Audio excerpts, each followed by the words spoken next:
గోదారమ్మ క్షమించు తల్లి అంటూ తాజాగా ఆంధ్రజ్యోతి ఫ్రంట్ పేజీ ఒక ఐటెం రాసుకొచ్చింది. విపరీతమైనటువంటి కాలుష్యం, చర్మ వ్యాధులకి, అనారోగ్యాలకి కారణమయ్యేటటువంటి కాలుష్యాన్ని తీసుకెళ్లి గోదావరిలో కలుపుతున్నారు. అందులో పేపర్ మిల్లుల నుంచి అనేకం ఉన్నాయి. ఇంతకంటే దుర్మార్గం మరొకటి లేదు అని రాసుకొచ్చింది.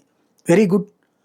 ఇప్పుడు క్షమించమని అడగాల్సింది గోదారమ్మని కాదు. ఎందుకంటే ఈ గోదారమ్మలో అనేక ఊళ్ళకి సంబంధించినటువంటి మురుగు, ఈ గోదారమ్మ, కృష్ణమ్మ, ఏ అమ్మకైనా సరే నదీ గర్భాలలోకి నగరాలు, పట్టణాలు, పల్లెల మురికిని తీసుకుపోవడం అన్నది ఇవాళ కాదు, దశాబ్దాలుగా జరుగుతోంది. ఇప్పుడు ప్రారంభిస్తే ఓ 10 ఏళ్ళో 15 ఏళ్ళో పడుతుందేమో.